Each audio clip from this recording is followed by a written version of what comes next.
I want to address the issue of compassion. Compassion has many faces. Some of them are fierce, some of them are wrathful. Some of them are tender, some of them are wise. A line that the Dalai Lama once said, he said, "Love and compassion are necessities. They are not luxuries. Without them, humanity cannot survive." And I would suggest it is not only humanity that won't survive, but it is all species on the planet, as we've heard today. It is the big cats, and it's the plankton. 2 weeks ago, I was in Bangalore, India. I was so privileged to be able to teach in a hospice on the outskirts of Bangalore. And early in the morning, I went into the ward. In that hospice, there were 31 men and women who were actively dying. And I walked up to the bedside of an old woman who was breathing very rapidly, fragile, obviously in the latter phase of active dying. I looked into her face. I looked into the face of her son sitting next to her, and his face was just riven with grief and confusion.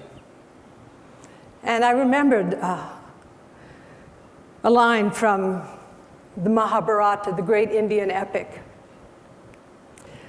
"What is the most wondrous thing in the world, Yudhishthira?"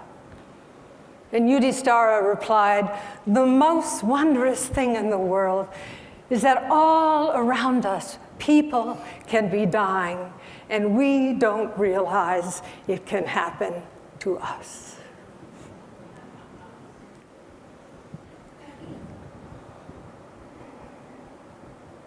I looked up. Tending those 31 dying people were young women from villages around Bangalore. I looked into the face of one of these women, and I saw in her face the strength that arises when natural compassion is really present. I watched her hands as she bathed an old man. My gaze went to another young woman as she wiped the face of another dying person. And it reminded me of something that I had just been present for. Every year or so, I have the privilege of taking clinicians into the Himalayas and the Tibetan Plateau, and we run clinics in these very remote regions where there's no medical care whatsoever. And in the first day at Simikot in Humla, far western Nepal, the most impoverished region of Nepal, an old man came in, clutching a bundle of rags. And he walked in, and somebody said something to him. We realized he was deaf. And we looked into the rags, and there was this pair of eyes. The rags were unwrapped from a little girl whose body was massively burned. Again, the eyes and hands of Avalokiteshvara. It was the young women, the health aides, who cleaned the wounds of this baby and dressed the wounds. I know those hands and eyes. They touched me as well. They touched me at that time. They have touched me throughout my 68 years. They touched me when I was 4 and I lost my eyesight and was partially paralyzed. And my family brought in a woman whose mother had been a slave to take care of me. And that woman did not have sentimental compassion. She had phenomenal strength. And it was really her strength, I believe, that became the kind of mudra or imprimatur that has been a guiding light in my life. So we can ask, what is compassion comprised of? And there are various facets, and there's referential and non-referential compassion. But first, compassion is comprised of that capacity to see clearly into the nature of suffering. It is that ability to really stand strong and to recognize also that I'm not separate from this suffering.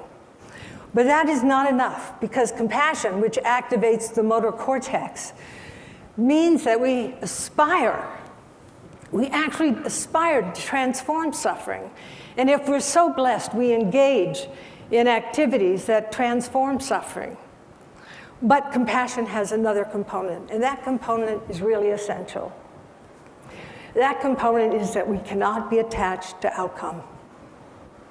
Now, I worked with dying people for over 40 years. I had the privilege of working on death row and in maximum security for 6 years.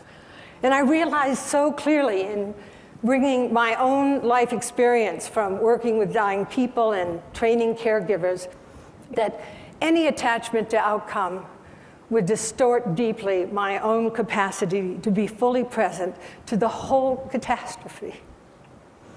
And when I worked in the prison system, it was so clear to me, that many of us in this room, and almost all of the men that I worked with on death row, the seeds of their own compassion had never been watered.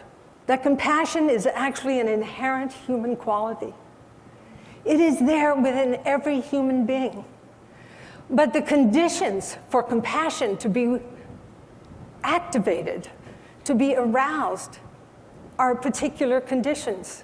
I had that condition to a certain extent from my own childhood illness. Eve Ensler, whom you'll hear later, has had that condition activated amazingly in her through the various